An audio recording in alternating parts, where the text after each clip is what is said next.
Bon, je sais, c'est pas la quantité qui est importante, hein, c'est la qualité vraiment. Nous autres, on vient ici un peu en ambassadeur de la capitale parce qu'on veut conscientiser. Puis je me dis, même s'il y avait seulement vu Jean et Guy, déjà, ils ont un effet multiplicateur. On a eu le meilleur. On a eu le meilleur. Le meilleur, la qualité de la qualité de la qualité.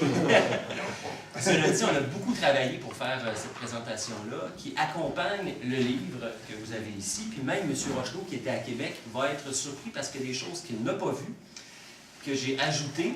J'ai amélioré un petit peu aussi la patine, on dirait, le vernis autour de la présentation.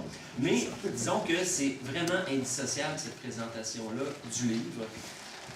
Avec les moyens qui sont quand même de plus en plus considérables du Québécois, à un moment donné, on s'est dit, bon, est-ce qu'on va du côté de la couleur et de commencer à mettre plein de photos? Ça aurait pu se faire, mais là, compte tenu du fait que ça avait 320 pages, si on avait fait ça, le livre aurait coûté là, dans 5 à 10 $ de plus.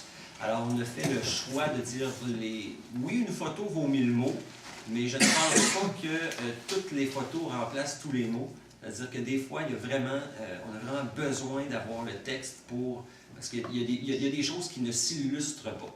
Cela dit, il y a un visuel important qu'on va vous rappeler durant toute la soirée. Alors moi, je m'appelle Jean-François Vallée. Jacques va faire sa propre introduction, puis après ça, on laisse parler Pierre-Luc avant de partir la grosse affaire, qui est quand même quelque chose d'assez substantiel. Là. Votre cerveau va surchauffer pendant 3 quarts d'heure. Et je voulais vous dire que c'est important donc, pour nous de venir. On a fait 2 lancements à Québec, un au Palais Montcalm, au Salon du Palais Montcalm. On a fait un lancement aussi en Basse-Ville, parce que le Palais Montcalm, c'est en Haute-Ville. En Basse-Ville, au bar Le Cercle. Ça a moins bien marché dans le bar que dans une salle plus propice à ça. Fait qu'on a délaissé les bars, parce qu'on aurait pu faire ça au Charlot. Mais dès qu'il y a du monde qui parle derrière, nos propos se perdent un peu dans la brume. Là, alors on a préféré faire ça ici. Et je voulais en profiter là pour remercier là, la SSJB de nous accueillir. Vraiment, c'est extraordinaire. Un endroit qu'on n'a pas à payer pour louer, c'est déjà quelque chose. Parce que juste à Québec, quand même, le lancement du Palais Montcalm va quand même coûter juste pour la location de la salle 600 $. Donc, ça prend de l'argent pour faire ça. Mais ça marque. Là. On pourrait changer. Non, ouais, c'est ça. Écoute, on va y repenser. Là. Et donc, c'est ça. Le parallèle qu'on veut faire en venant ici, c'est bien sûr de ne pas manquer l'occasion de faire un parallèle entre le 400e et le 375e. C'est l'occasion historique, rêvée pour le faire. Et quand on est arrivé tout à l'heure, Jacques et moi, on regardait le visuel. Et les premières affiches qu'on a vues, c'était vraiment les couleurs de feu. Donc, orange, jaune et rouge. Heureusement, par la suite, on en a vu d'autres qui mélangent le bleu et le vert. Donc, c'est moins pire qu'à Québec. Je ne dirais pas que c'est mieux, c'est moins pire. Alors, Jacques, cette introduction. Moi, mon nom, c'est Jacques Beaumier. C'est un peu particulier de venir à Trois-Rivières parce que les Beaumiers sont de la région de Trois-Rivières. Avant de venir, je suis allé sur le site Internet de la ville de Trois-Rivières et on parlait des familles souches de Trois-Rivières et j'ai appris que, je savais que le premier Beaumier qui est arrivé ici, en fait, c'était Pierre Massé, dit Beaumier, qui venait de l'Anjou. Et il est arrivé en 1665. Et on écrivait sur le site que les familles Beaumier sont parmi les seules familles souches de la région de Trois-Rivières qui habitent toujours Trois-Rivières. Mais je voulais juste vous faire une remarque, c'est que ça fait pas longtemps que les Beaumiers sont des trifluviens parce que, en fait, ça date des fusions municipales parce qu'ils venaient du Cap de la Madeleine. Et c'est donc je vous parle de ça, les fusions municipales, parce qu'on s'est fait dire la semaine dernière par d'éminents souverainistes que si les fêtes de Québec avaient été un succès, ça a été la preuve que les fusions municipales, c'était une bonne chose parce que les décisions avaient été prises de façon centralisée. Alors, j'étais juste un peu pour vous mettre en garde au cas où on vous dise que les fêtes du 375e de Trois-Rivières soient un succès à cause des fusions municipales. Ça n'a rien à voir. Et ce que nous avons vécu à Québec, c'est plutôt un phénomène d'acculturation. C'est-à-dire qu'on a dépossédé les gens de leurs symboles nationaux, qui sont leurs couleurs nationales. Leur symbole national, qui est le drapeau du Québec, qui est complètement disparu des fêtes. Et ce phénomène-là, toutes les minorités nationales connaissent bien ce phénomène-là. Ça s'appelle l'acculturation. Et nous, ce qu'on a voulu dénoncer en faisant ce livre-là, c'est de rassembler les gens qui avaient dénoncé cet événement-là, qui se sont rendus compte de ce qui se passait. Le gouvernement fédéral a investi des millions pour acculturer les Québécois, non seulement les gens de la Ville de Québec, mais également les gens du Québec, pour que cette fête-là importante n'ait pas le sens historique qu'elle aurait dû avoir. Alors tantôt, quand on est allé au restaurant, j'ai vu dans le Nouvelliste qu'il y avait Jean-Marc Baudouin aujourd'hui qui dit, il dit quand l'argent du fédéral va arriver, il faudra y ajouter 4 pages. Il parle du programme qui a été fait à 25 000 exemplaires de façon temporaire. Il dit qu'il faudra y ajouter 4 pages puisqu'on y intégrera les nouvelles activités que permettra cette aide financière tant attendue. Bien, je peux vous dire qu'avec l'aide, l'argent du fédéral, il n'y a pas juste 4 pages de son programme qu'il devra ajouter, mais également, c'est toute une approche de dépossession de la fête de la population locale. C'est ce qu'on va vous montrer dans la vidéo. Et si vous avez 2 versions, on rigolait un peu ensemble, on disait qu'ils ont 2 versions. Il y a la version pour le fédéral en jaune, orange et en rouge, puis ils ont l'autre version des banderoles en bleu et vert. Bien, c'est parce que l'argent du fédéral n'est pas encore arrivé. Parce que si l'argent du fédéral était arrivé, la version bleue et verte aurait disparu. Mais ils avaient peut-être, je ne sais pas, peut-être que vous les avez choqués, ça a l'air que vous avez élu un député du Bloc québécois. Je ne garantirais pas, moi, que l'argent va arriver. En tout cas, si elle n'arrive pas, ce sera peut-être une bonne chose. Alors voilà, on est prêt. Alors, on vient de voir arriver quelqu'un d'important, René Boulanger. Lui aussi écrit des livres aux éditions du Québécois. Et ça m'amène, voilà, René me donne sur un plateau d'argent l'occasion de faire une transition harmonieuse et une amorce pour présenter Pierre-Luc Bégin. Pierre-Luc Bégin, c'est, en fait, au départ, moi, je l'ai connu parce que c'était l'ami de mon frère, qui a 10 ans de moins que moi. Et quand il m'avait parlé au départ, ben, il m'en avait pas parlé, c'est-à-dire qu'il en parlait avec Patrick Bourgeois des éditions du Québécois, c'est-à-dire du Journal Le Québécois, il parlait de partir d'une maison d'édition, et je n'ai pas voulu lui dire ce que je pensais de leur projet à l'époque. C'était que ça ne marcherait pas. Il me disait, ça ne marchera pas une maison d'édition, je les trouvais trop ambitieux. Alors j'aurais dû penser à Lévis Gratton qui disait « Think big », puis ajouter un sti, et ils ont appliqué ça. Et au début, moi, je faisais des critiques, je m'étais dit, dans mes grandes ambitions et mes grandes idées folles, je m'étais dit, je vais faire une critique de tous les livres publiés aux éditions du Québécois. À chaque fois qu'il y en a un qui va sortir, je vais faire une critique pour le Québécois. J'ai réussi à le faire pour les 5-6 premiers. Puis là, à un moment donné, il en publiait tellement que j'ai été dépassé par les événements. C'est une bonne nouvelle, remarquez. Donc, il en publie trop maintenant. Et je vous dirais que depuis le mois de janvier, décembre même dernier, où je me suis consacré avec Jacques à ce livre-là que vous avez ici, Québec 2008, des célébrations 400 pas détournées de leur sens. J'ai vu maintenant de l'intérieur ce que ça implique écrire des livres. Je ne suis pas sûr que je ne prendrai pas une longue pause avant de le refaire parce que c'est vraiment épuisant.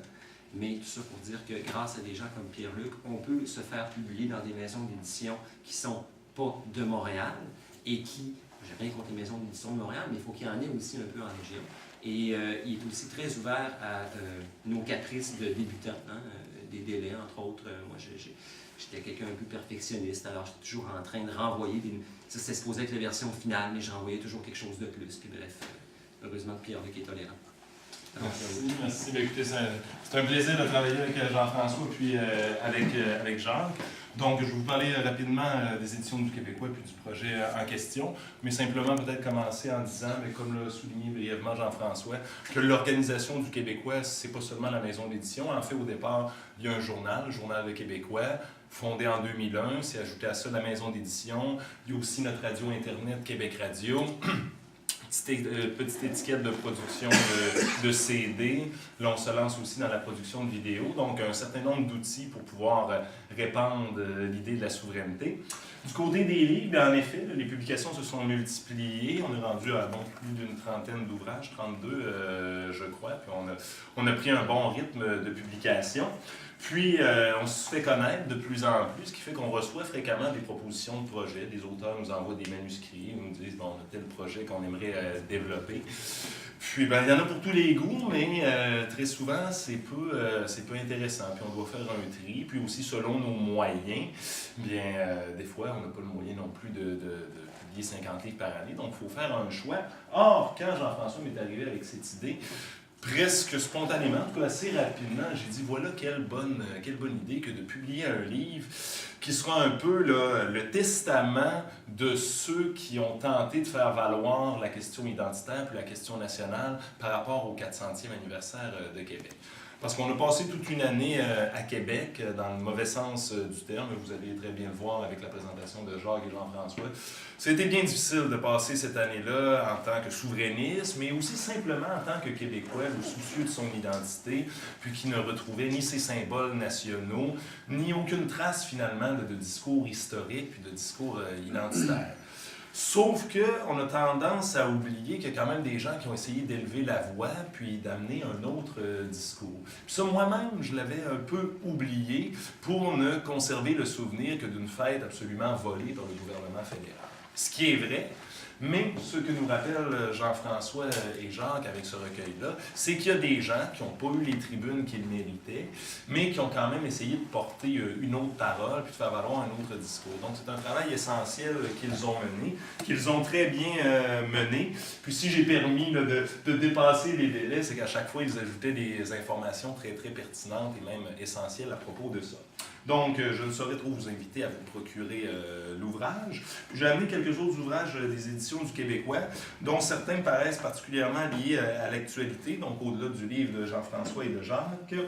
Il y a aussi l'essai de René Boulanger, dont Jean-François a souligné l'entrée dans la salle, qui s'intitule « La bataille de la mémoire », un essai sur l'invasion britannique de 1759, en cette année du 250e anniversaire de cette date fatidique. Je pense que c'est un ouvrage qui tombe à point.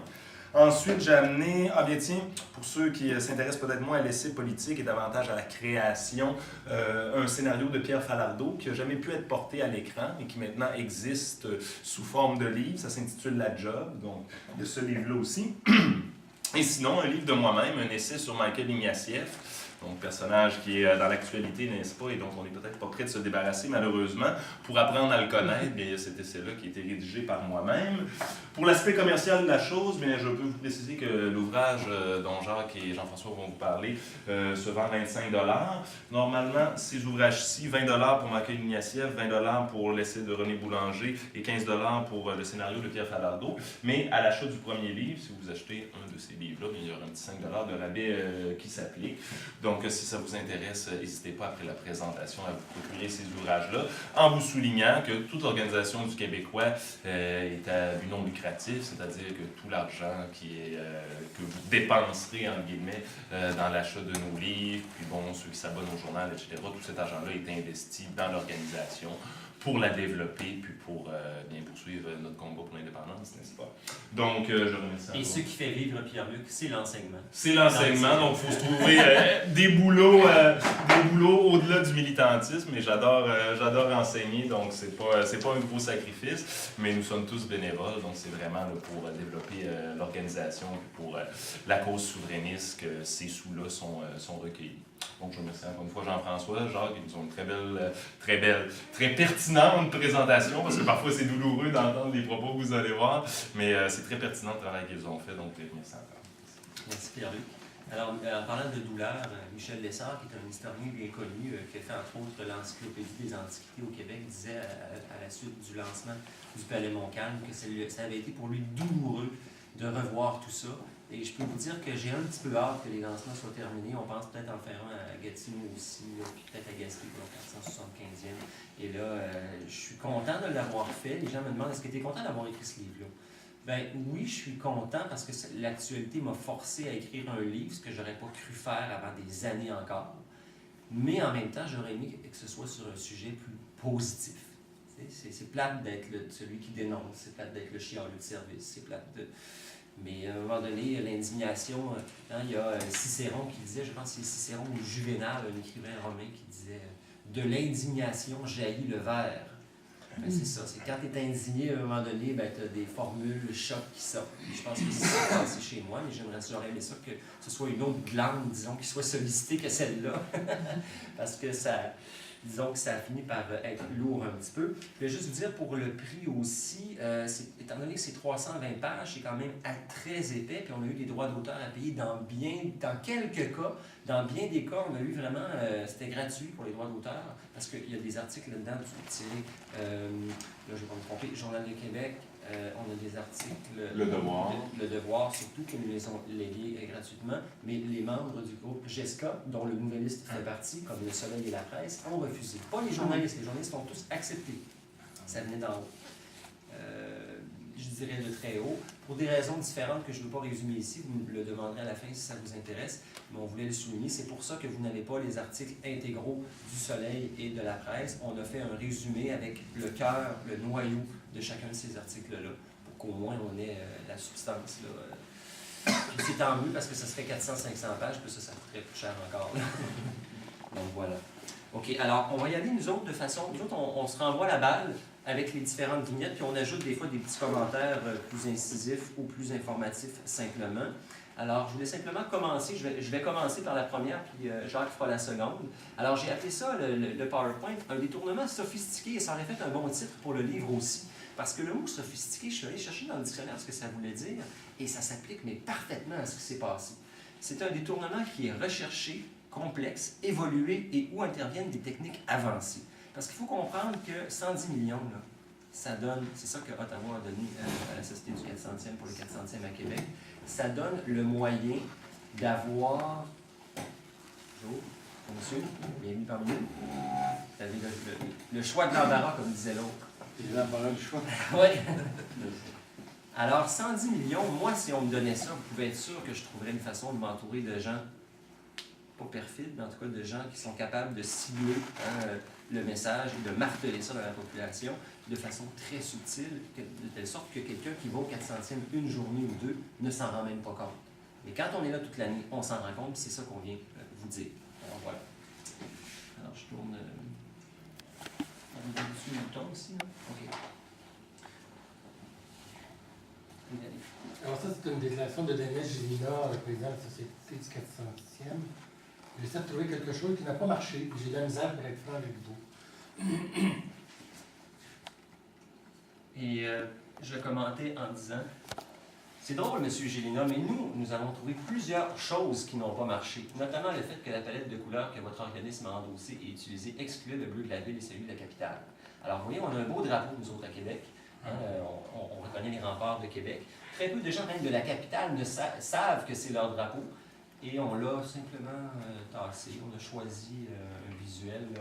D'ailleurs, vous avez remarqué que le orange fluo et le rose fuchsia dominent de ma présentation. Pourquoi? Parce que c'était les deux couleurs principales officielles du 400e, que nous, on a fini par en avoir jusque-là de les voir. Pour susciter le même dégoût peut-être chez vous, je l'ai mis dans la présentation.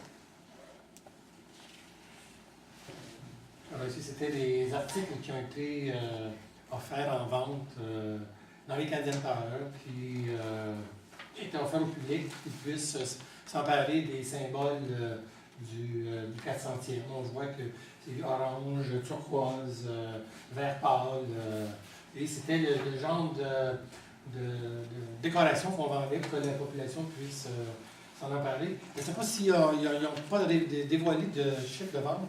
J'ai pas l'impression que ça a été un très grand succès parce qu'on n'en a pas vu tant que ça aux portes des maisons ou aux fenêtres. Alors, à un moment donné, on s'est dit qu'ils auraient pu, par exemple, donner à tout le monde un iris versicolore, qui est l'emblème floral du Québec, puis la capitale du Québec, ça aurait été pertinent. Mais non, on va le voir tantôt, ils se sont perdus en conjecture à trouver une fleur nationale, comme si on n'en avait pas déjà une.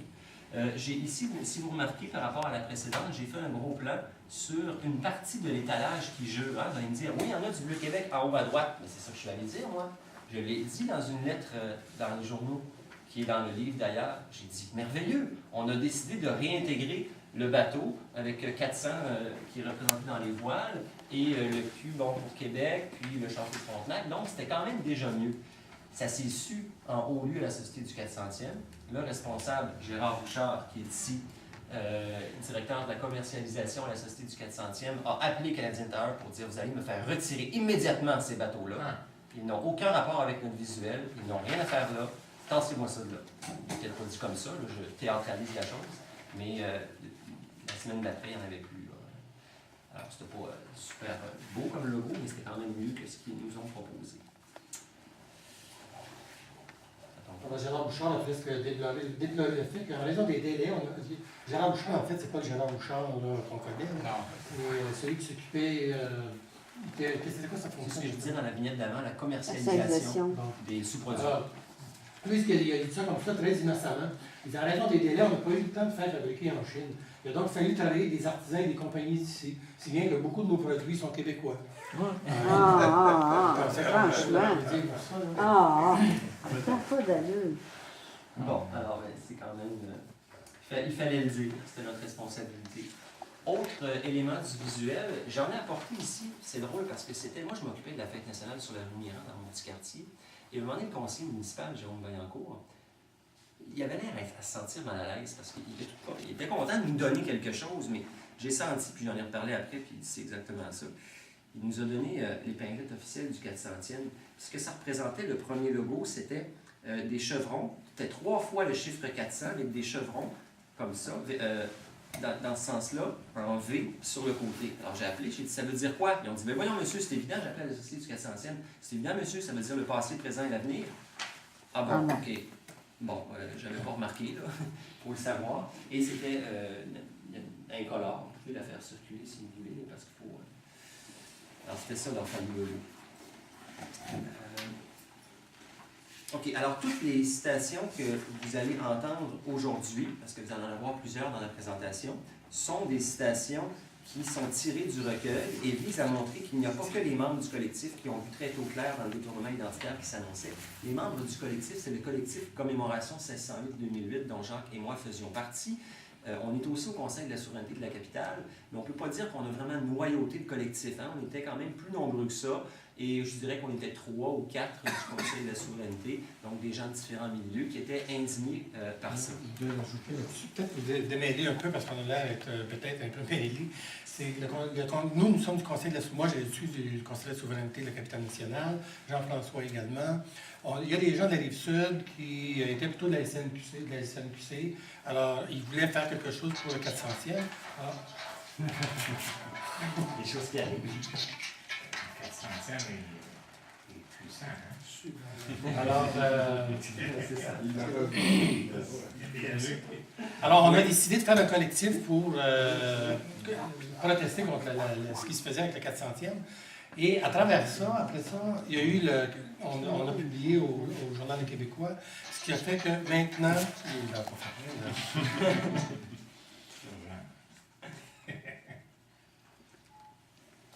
bon. Alors, ce qui a fait qu'après coup, on s'est rapproché un peu de l'Organisation du Québécois. Et aujourd'hui, je peux vous dire, il y a eu la nouvelle formation du Conseil de la souveraineté. Alors, au Conseil de la souveraineté de la capitale nationale, on se retrouve avec moi qui est maintenant président, il y a Francine Lavoie qui était présidente, qui est toujours sur le Conseil, et il y a Jean-François qui est membre du réseau de résistance québécois, et aussi Pierre-Luc Bégin maintenant qui est sur le Conseil de la souveraineté. Et juste une petite annonce comme ça, le Conseil de la souveraineté est en restructuration et dès l'automne prochain, il y a une proposition à l'effet d'intégrer l'ensemble des organisations souverainistes, des partis, des organisations souverainistes existantes et des organismes de la société civile comme les grands syndicats. Alors, c'est peut-être pour vous démêler un peu, mais c'est pas qu'on s'est mêlé, c'est juste qu'on agit à différents niveaux dans différents projets, on se croise, puis à un moment donné, bien, on travaille ensemble. C'est drôle parce que Jacques m'a présenté comme du RRQ. C'est vrai que j'ai un pied dans le RRQ, mais je suis aussi vice-président du Conseil de la souveraineté. Mais je suis content d'être dans les deux organismes parce que les deux m'apportent des choses différentes en pensant, parce que c'est agréable de jouer sur deux tableaux, non pas par ambiguïté, au contraire, mais par efficacité et souci de se réseauter. Cela dit, pour continuer et terminer avec la question des logos, est-ce que ça aurait été compliqué? Puis moi, personnellement, je ne suis pas un radical au point de ne pas vouloir voir de rouge dans un logo pour le 400e. Ça aurait été beau, un logo comme ça. Ça, c'est sur une carte postale qu'un de membres du collectif m'a porté à mon attention. Alors, on voit carrément qu'il y a le bateau de la ville en bleu, le drapeau de la capitale, parce que Samuel de Champlain a fondé une capitale après tout, avec Québec et 1608-2008, 400 en rouge qui attire l'attention, puis bon, ça pourrait rallier même des fédéralistes si on veut. Alors, ça aurait été très simple d'avoir un logo comme ça, et je pense que ça aurait fait l'unanimité, mais ce n'est pas ce qui a été fait, ça c'est uniquement une initiative de commerçants du Vieux-Québec. Alors, l'année des célébrations a commencé la soirée du 31 décembre 2017 à la place Diouville. Les premiers à sonner tirer sur la sonnette d'alarme, c'est Le Devoir. Ils ont publié un article d'Isabelle Porter et Patrick Co, qui était assez critique à l'endroit de ce qui s'était passé ce soir-là. C'est eux qui ont baptisé le coup d'envoi du 400e de ratage historique dans Le Devoir du 3 janvier. Alors, Isabelle Porter et Patrick Co écrivent tout au long du spectacle cette impression d'enthousiasme forcé, de sourire gelé face à une foule perplexe et mal à l'aise. Et ce, sans animation, sans propos, et avec pour seul fil conducteur l'omniprésence de clichés sur la ville de Québec. On ne vous lira pas toute la critique, parce qu'on a voulu raccourcir la présentation. Vous la verrez dans le livre. Les deux critiques accumulent une série, décrivent le spectacle dans toute sa vacuité, je dirais, sur le plan historique. Et quand on dit un ratage historique, il y a deux sens à historique. Hein. Il n'y a pas la présence de l'histoire nationale, si on veut, mais aussi parce que c'était un précédent de rater un spectacle à ce point-là. Mais Daniel Gélina, ce qui est arrivé au 400e, c'est qu'on s'est rendu compte qu'à partir de février 2008, quand il s'est mis à utiliser le mot historique, c'était pas dans le sens de qui contient de l'histoire, c'est dans le sens de qui est mémorable. Donc, on va faire un spectacle de Paul McCartney historique. Ça veut dire quoi? Qui va être mémorable. Ça ne veut pas dire qu'on va parler d'histoire, ça ne veut pas dire qu'on va dire à McCartney dit des choses. Non, non. Hein, historique dans le sens de mémorable. Alors, moi, j'y étais avec d'autres. Je ne pense pas, Jacques, toi, tu n'étais pas là ce soir-là. Hein? Non.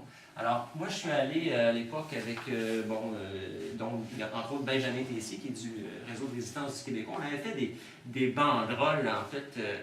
Celle-là n'est peut-être pas si révélatrice que ça, mais c'est la seule dont j'avais une photo. On était allé à la Place Diouville avec ces banderoles-là pour dénoncer le fait que, je pense que la plus claire, c'était la banderole sur laquelle était inscrit Ottawa contrôle même le 400e de Québec. Et quand on passait, parce qu'on avait quand même 4 banderoles comme ça, puis on était une dizaine, alors quand on se promenait avec ça dans la foule, là, les gens vraiment étaient d'accord, puis ils étaient d'accord pour dire que déjà, il y en avait qui étaient conscients.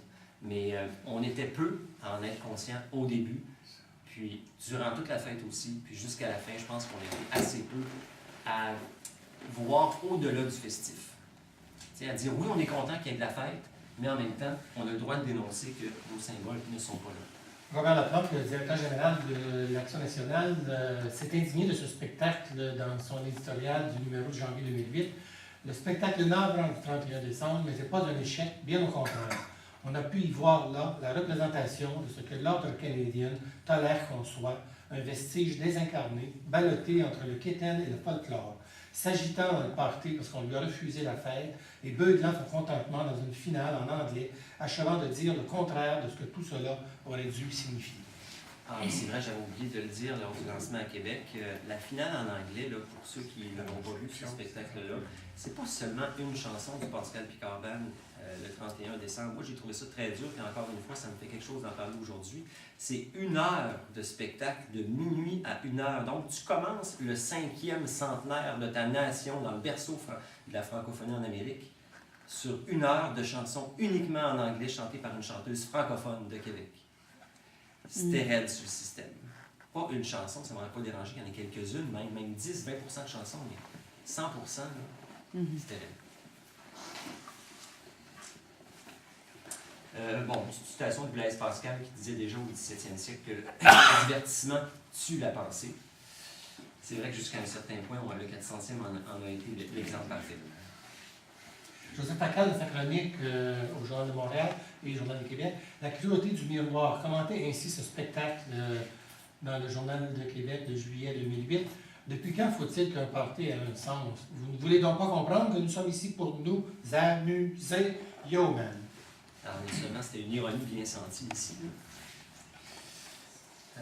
Alors, le collectif dont on faisait partie, Jacques et moi, on était à l'extrême gauche, sur le plan de la Rive-Sud et tout ça, on était le noyau. Il y avait d'autres gens qui gravitaient autour de nous, bien sûr, mais ça, c'était le noyau de ceux qui s'assoyaient pour planifier les choses. Certains reconnaîtront Antoine Dubé, chez Yves Rochelot le connaît bien, qui était là-dedans.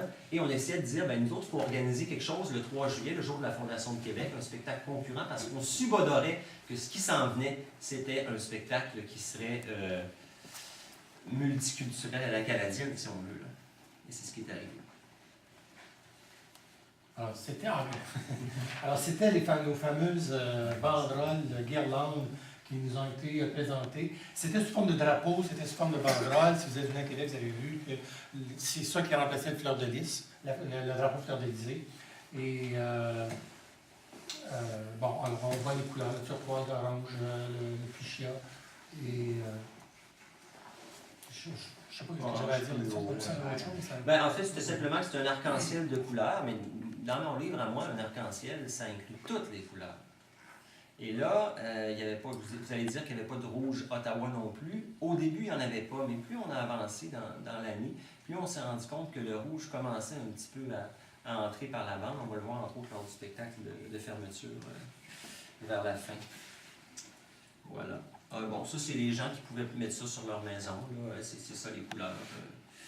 Un petit peu, ben, je dirais fade, parce que c'est des couleurs pastel.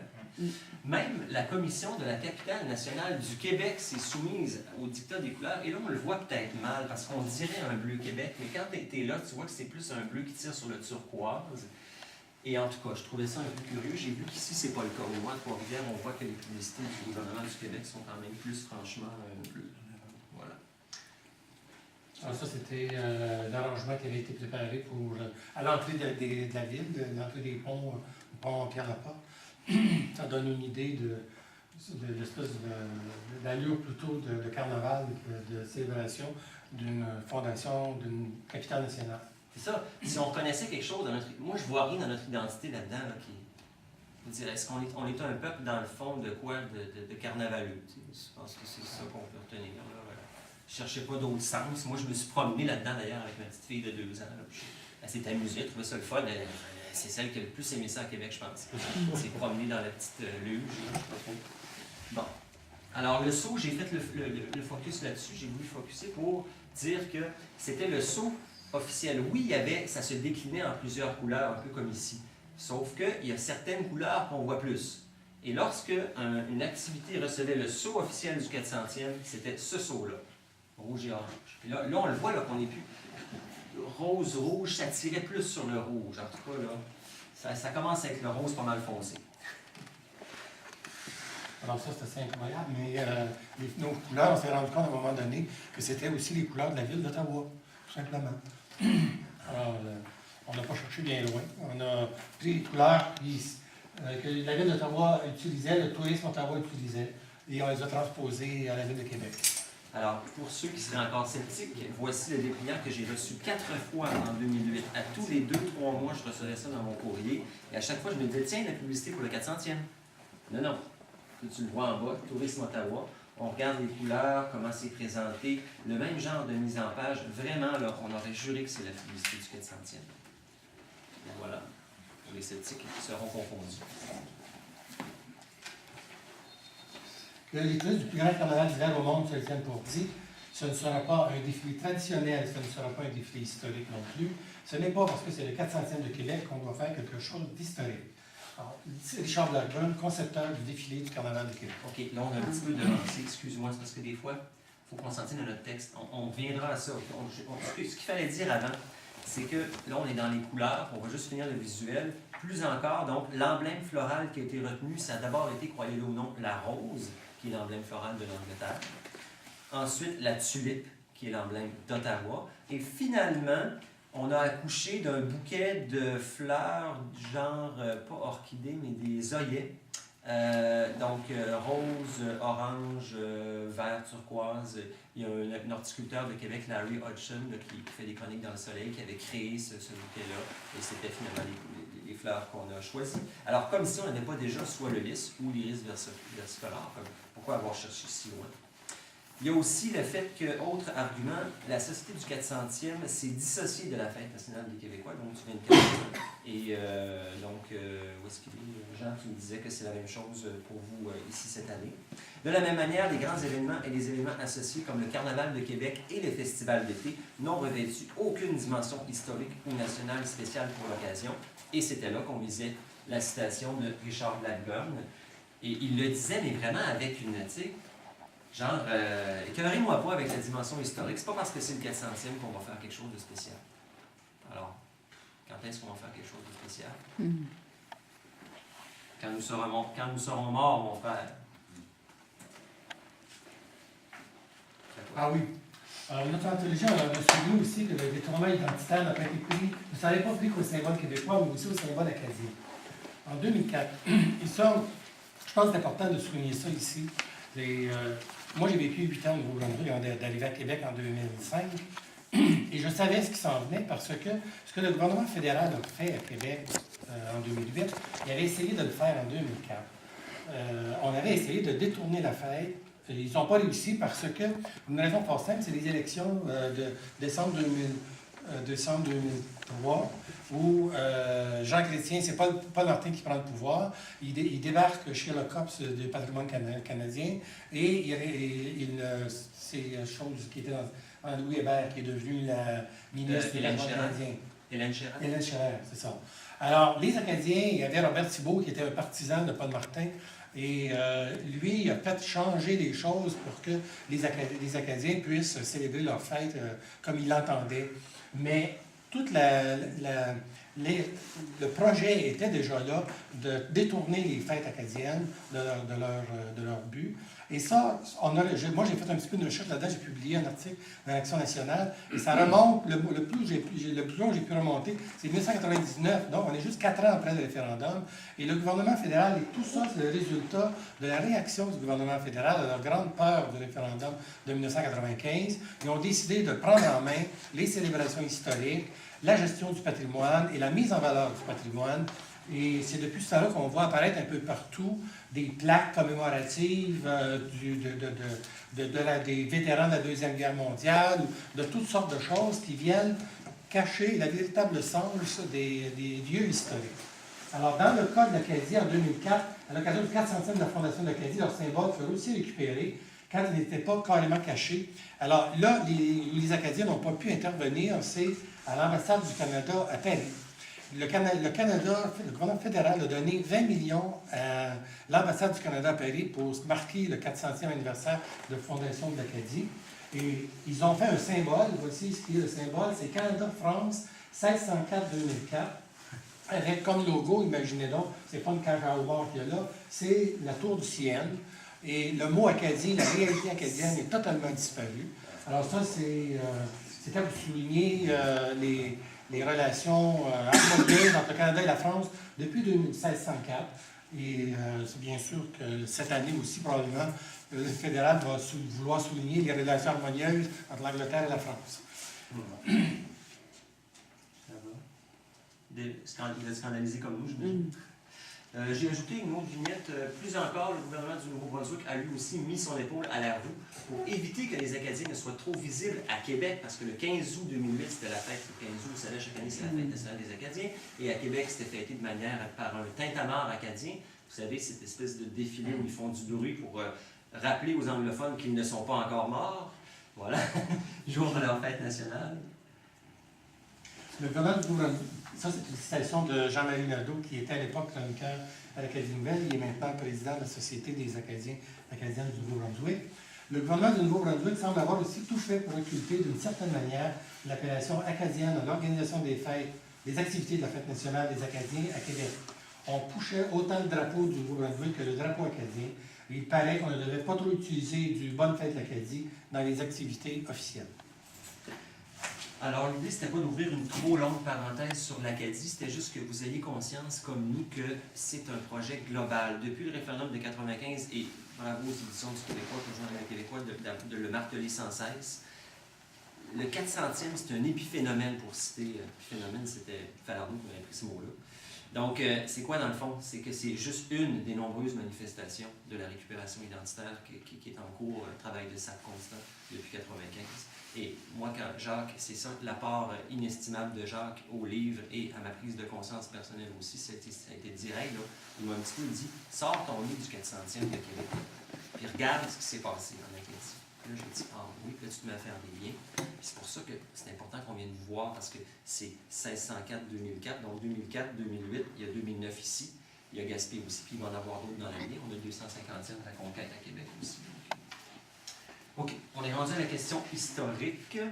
Ah oui, juste pour conclure, avant ça, ne lisez pas ça tout de suite, juste pour vous dire que, preuve que le ridicule ne tue pas, les personnages choisis pour mousser les fêtes au Québec, au début s'appelaient Gaspard et Théo. Alors, eux, ils faisaient partie de ce qu'ils appelaient l'unité mobile d'immersion festive.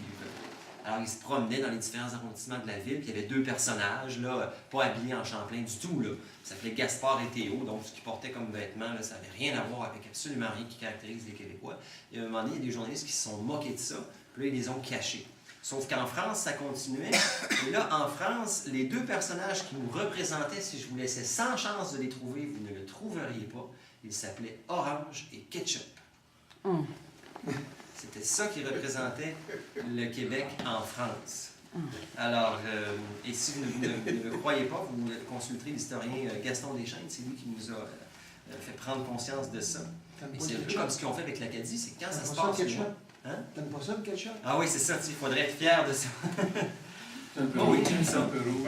Comme tous les peuples de la Terre. Ah, mais c'est Ils sont conséquents. Alors, même Champlain était persona non grata, donc pas bienvenu, jusqu'à l'arrivée de Gélinas à la tête de l'organisation, qui l'a quand même, il faut lui donner ça, il l'a quand même ramené, mais de façon un peu décorative, plus que profonde. C'était plus un mascotte qu'on traînait d'une activité à l'autre. Voilà. Dimension historique. Nationale. Par ailleurs, chacun s'est vite aperçu que la dimension historique n'était pas mise en valeur dans sa pleine mesure.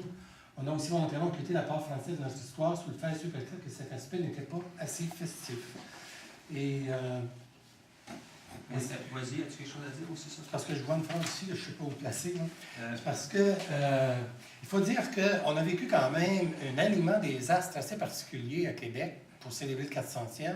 En plus d'avoir le gouvernement fédéral, on avait un premier ministre fédéraliste à Québec, puis on a eu une mairesse qui était la mairesse Boucher, qui était fédéraliste. Et les trois se sont retrouvés alignés pour organiser le 400e.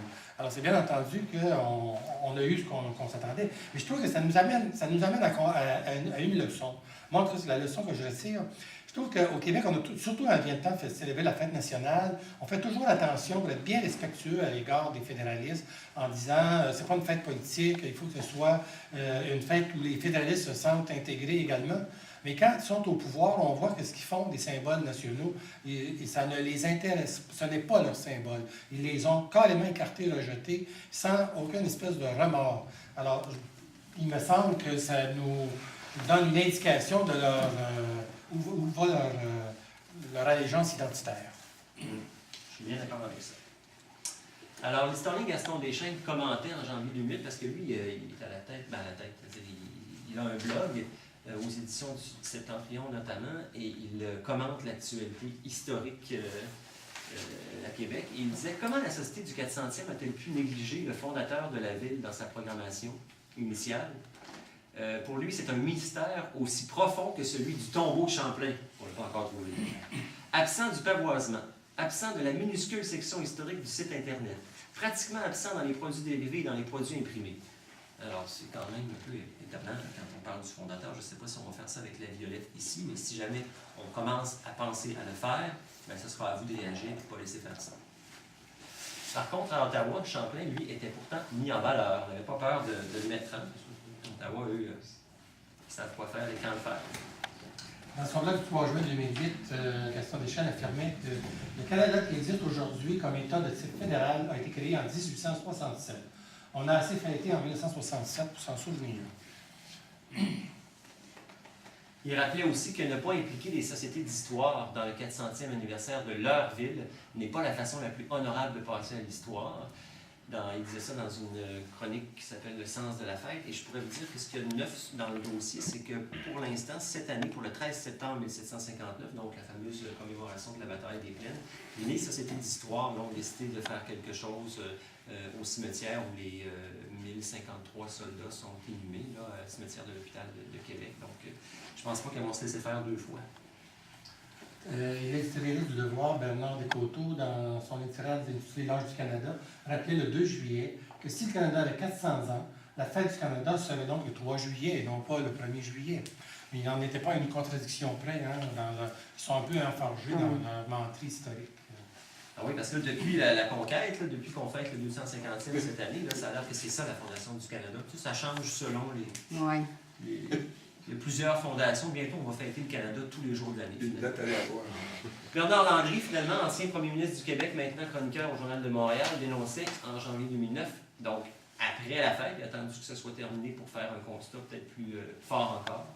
Notre épopée historique nationale n'a pas été évoquée convenablement. On a outrageusement occulté nos couleurs et nos symboles. Notre gouvernement a manqué de dignité devant l'argent fédéral. Je pense que cette citation-là dit toutes les raisons pour lesquelles on a écrit ce livre-là. Ben, pour lesquelles on a rassemblé ces textes-là. La chanson officielle. La chanson. Alors, évidemment, les organisateurs avaient fait un concours pour qu'il y ait une chanson. Mais c'est finalement une chanson, d'abord, qui n'a pas été très utilisée. Quand on s'est mis à la regarder, on a trouvé qu'on a fait quelques observations étranges. Elle a d'abord suscité un certain malaise qui a été peu utilisé au cours des fêtes, y compris lors du spectacle d'ouverture. Et une simple écoute met en relief sa vacuité, son vide. Elle a pour particularité de ne pas mentionner le mot Québec, ni le nom de personnages reliés à son histoire. Ses seules références spatio-temporelles sont l'Anse au Foulon, lieu de débarquement de Wolfe en 1759, et la Citadelle, qui évoque l'armée canadienne et la résidence d'été de la gouverneure générale. Et dire que c'est la chanson gagnante d'un concours qui a suscité de nombreuses candidatures. Alors, on va, étant donné que nous, on était écœurés de l'entendre, on ne l'aurait pas fait jouer, mais vous ne l'avez pas entendu assez. Donc, on va vous Non, la c'est faire vrai, on ne l'a entendre pas entendu. avec les paroles. Vous allez constater par vous-même qu'on ne ment pas. Une petite pause dans notre présentation.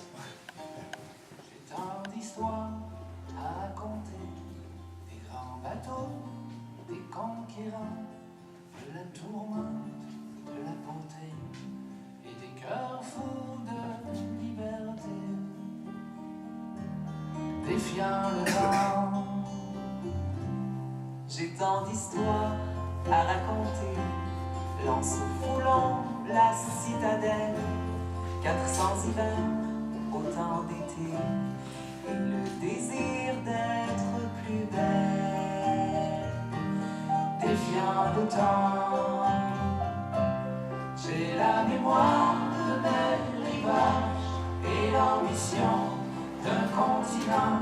Je suis la terre aux mille visages, venu d'ailleurs, venu d'avant, pour l'avenir et pour longtemps.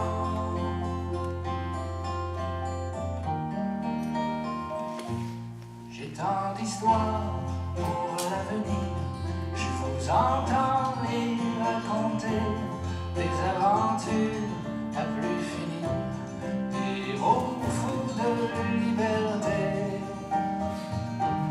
défiant le vent. Défie le vent, pas des adversaires, le vent. J'ai tant d'histoires venues d'ailleurs, tous ces parfums du vaste monde. Je suis la ville avec un cœur, les bras ouverts, je vous attends, défiant le temps. J'ai la mémoire de mes rivages et l'ambition d'un continent. Je suis la terre aux mille visages, venu d'ailleurs, venu d'avant, pour l'avenir et pour longtemps.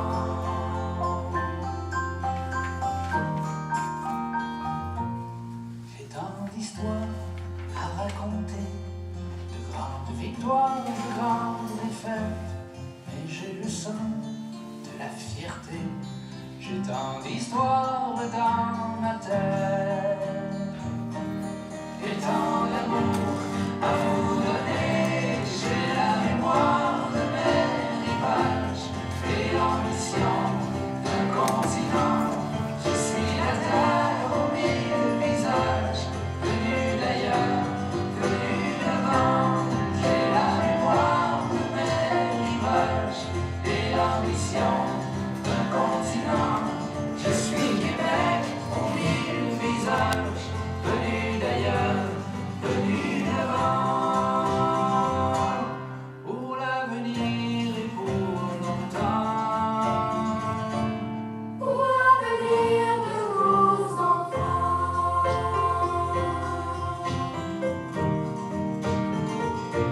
Alors, Jacques Sounier, c'est un Acadien qui a écrit les paroles. Ah ouais? Il va en faire un problème.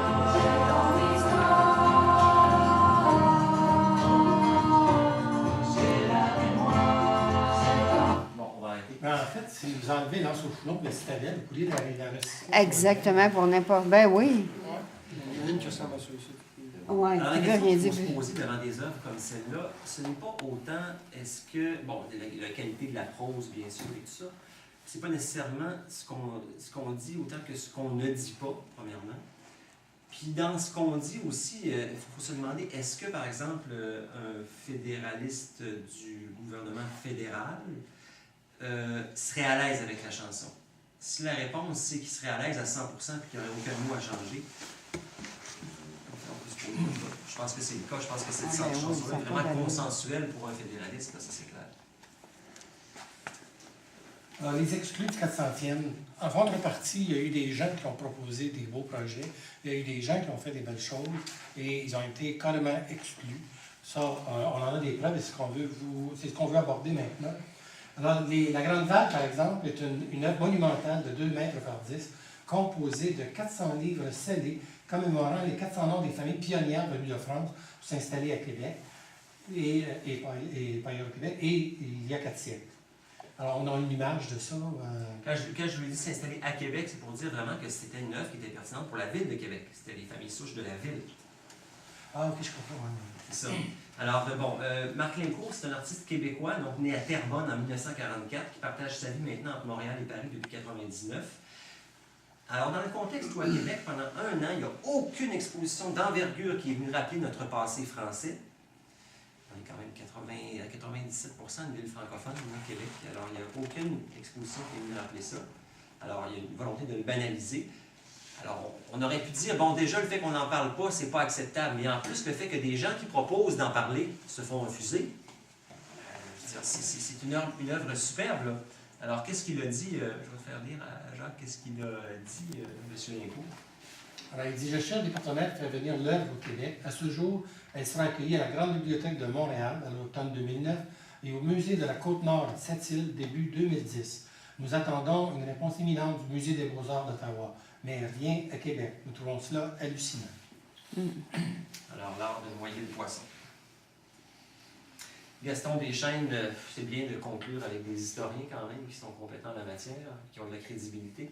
2008 passera à l'histoire pour avoir célébré le 400e du berceau d'une nation, sans avoir offert aux Québécois et aux autres francophones d'Amérique une seule exposition d'envergure sur le berceau, justement, de la nation. Alors, Martin Bureau est un autre créateur qui s'est fait écarter.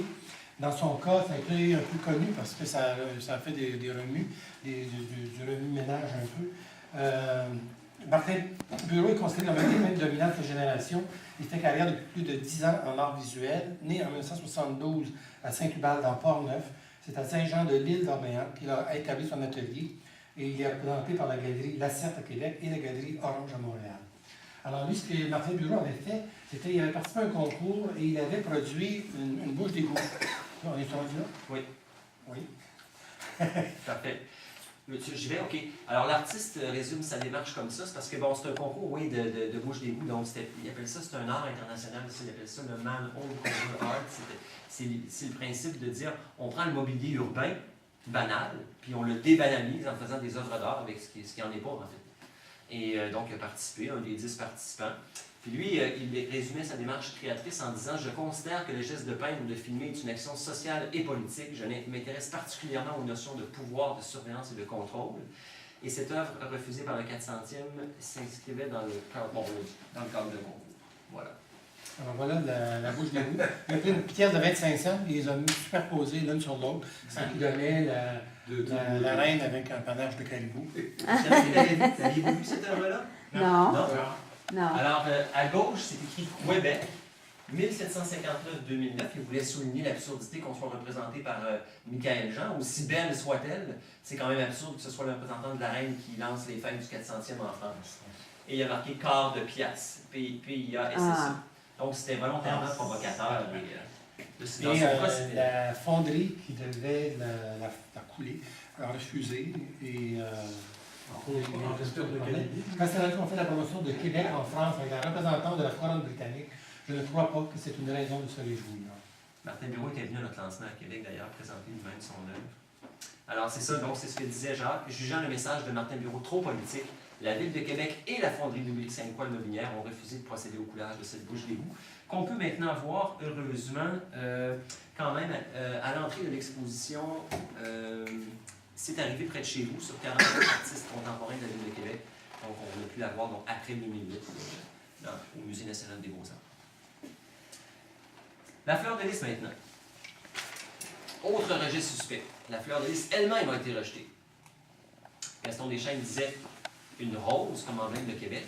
Peut-on imaginer qu'une ville anglaise puisse célébrer l'anniversaire avec des lys et des iris versicolores?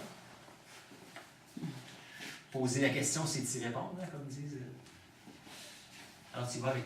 Alors, le super bouquet de 400 fleurs. Alors, Michel Roberge a fait, vous allez voir, c'est ce qu'il a appelé une œuvre qu'il appelle photographique, qu'il appelle Bouquet de 400 fleurs de lys. Si vous voulez une contribution personnelle au 400e, ce photographe a soigneusement pris plus de 650 clichés de fleurs de lys tirés de l'architecture du Vieux-Québec, en a conservé les 400 meilleurs qu'il a généreusement offerts à la Société du 400e. Réponse, pas intéressé. Il faut dire aussi qu'il l'a offert au nouveau musée de l'Amérique française, qui a coûté quelques millions en rénovation, et on lui a répondu qu'il n'avait pas assez de murs pour l'accrocher. Alors, je ne sais pas à quoi vous vous attendez, mais c'est une très belle œuvre. Alors là, c'est sûr qu'on n'a pas des écrans géants comme dans les autres endroits où on la lèche, fait que j'en ai apporté une copie parce que le 3 juillet, quand on a fait le spectacle pour commémorer la Fondation de Québec, les artistes qui sont venus ont signé dans la carte. Il y a André Gaulin, le professeur retraité de l'Université Laval, qui a écrit un beau texte, et vous avez l'œuvre ici de Michel Roberge. Constatez qu'il a pris 650 photos des fleurs de lys du Vieux-Québec, a conservé les 400 plus belles et a fait un cadeau, ce qu'il disait lui-même à notre lancement à Québec. Il dit, tu fais un cadeau à quelqu'un qui refuse le cadeau. Pensez juste à ça, tu sais. Il faut peut-être des maudites bonnes raisons pour refuser un cadeau.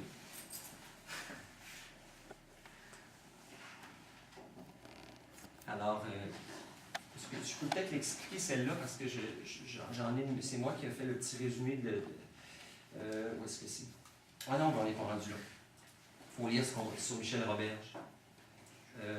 C'était une contribution personnelle de sa part au 400e. Et nous, ça nous fait dire qu'on est convaincus qu'il y a eu qu'Ottawa s'est livré à une espèce de chantage. De dire, dans le fond, on accepte de faire pleuvoir les millions dans les coffres du 400e à condition que des choses comme la fleur de lys ne soient pas trop présentes, tous les symboles québécois. Et ce qui nous pousse à le penser, est-ce que c'est moi? Non, on va le dire tantôt. OK. On a des choses à dire avant. Nathalie Petrovski, elle est venue, elle, le 3 juillet, c'est pour ça que la chronique, c'est le 4 juillet, le lendemain. Elle est allée voir le spectacle qu'on a organisé, nous, à midi, entre midi et 14h, à côté du Grand Théâtre, au parc de l'ancien parc de l'Amérique française, qui n'est plus le parc de l'Amérique française d'ailleurs maintenant. On a organisé ça là avec Locke Merville qui l'animait. Et le soir même, il y avait un spectacle officiel qui s'appelait Rencontre. Hein, ce qu'il voulait dire, le thème c'était rencontre de tous les peuples qui sont venus à Québec. Donc c'était ça l'idée du 400e, c'était de dire, il n'y a pas seulement non seulement il n'y a pas seulement les Français, mais ils ne sont pas plus importants que les autres. C'est ça surtout, moi, que je retiens du 400e. C'est que oui, il y a eu des Irlandais après la conquête, il y a eu des Écossais, il y a eu toutes les communautés, mais quand on regarde le nombre de ceux qui ont des ancêtres français, c'est quand même pas mal plus que tous les autres groupes réunis ensemble. Mais non, ils ne sont pas plus importants que les autres. Alors, dans le spectacle Rencontre, Yves Jacques, qui l'animait, a même eu à mettre son poing sur la table pour dire « J'ai le droit de porter un veston bleu ». Parce qu'on voulait qu'il soit rouge au début. C'est lui qui a dit « Je ne fais pas votre affaire s'il n'est pas bleu ». Alors, ça, c'est bon. Alors, Petrovski est venu puis elle a dit « Deux fêtes, l'une rouge, l'autre bleue ». La bleue, c'était la nôtre, puis elle qualifie celle qui était officielle de rouge. Ça en dit long. Alors, elle me disait, conclusion, le fleur de lysée, le grand laissé pour compte de la fête. Vous aurez l'article intégral de la chronique de Petrovski. Pas intégral, c'est vrai, il a fallu qu'on résume, mais dans le livre, quand même, on a les principaux passages. Alors, veux-tu compter l'histoire derrière notre image de couverture, ou tu veux que je la compte? Ou je peux la... En fait, j'ai quelque chose à dire là-dessus. C'est ça, ben c'est que Paul McCartney, dans le fond, là, ça a été le seul à brandir le drapeau du Québec. C'est rendu grave. Mais c'est pas grave, parce que je suis content qu'il l'ait fait, mais c'est paradoxal que ce soit le seul qui l'ait fait, que ce soit un enlevé dans les détails. Ils sont où les Québécois qui le font, tu sais, c'est ça, là. On est plus fiers, nous autres, de ça. Alors, ce qu'il faut dire, c'est que, puis ça, on en a pas assez parlé, ça a pris 2 semaines. La photo a commencé à circuler sur Internet, dans certains réseaux. Et à un moment donné, il y a des gens qui ont commencé à écrire aux journaux, ils ont envoyé la photo, ils ont dit « Pourquoi vous n'avez pas publié cette photo? » Aucun journal n'avait publié cette photo-là. Et le lendemain, la photo a été publiée dans certains journaux.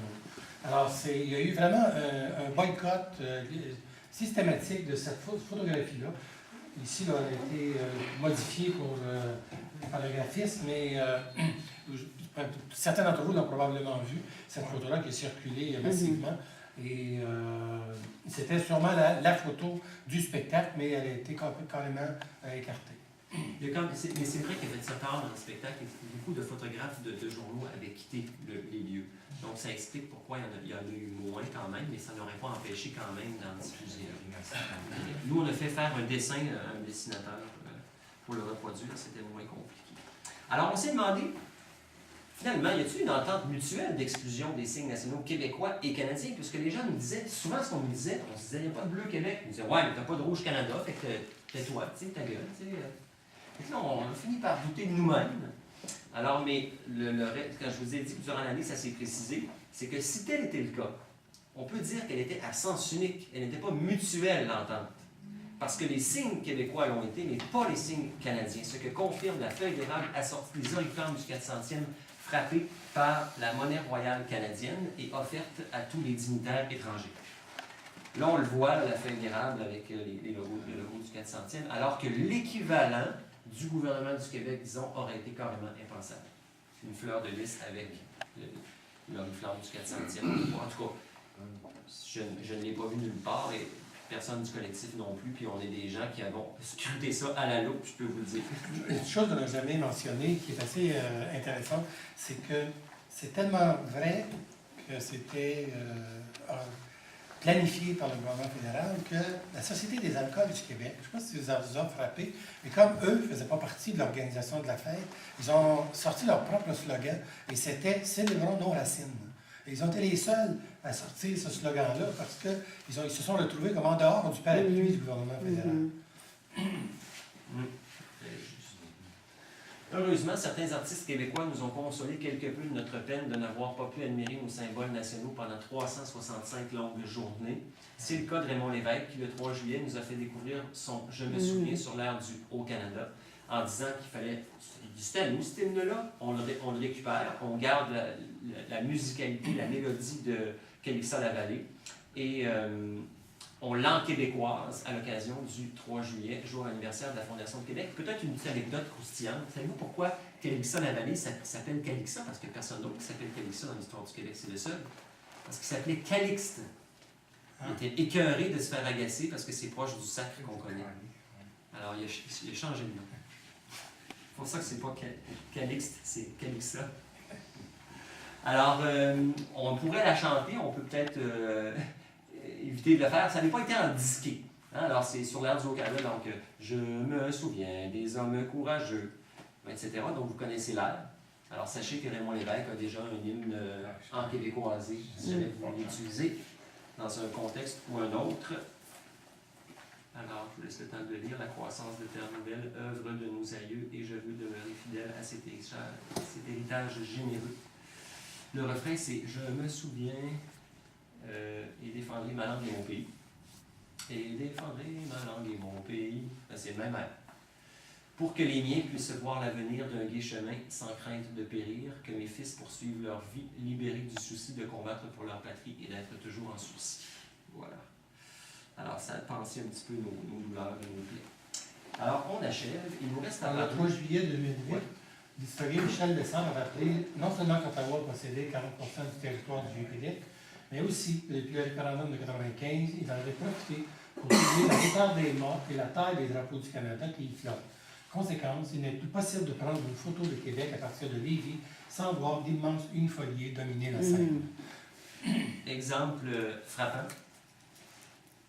Ça ne peut pas... Cette révérence du drapeau du Canada est devenue évidente le soir du spectacle de clôture du 400e sur Grande Allée, en plein territoire fédéral. L'unifolie dominait outrageusement la foule rassemblée sur le site, soit la place Georges V en face du manège militaire. Alors, on le voit bien ici, là, en plein centre, hein, le drapeau du Canada.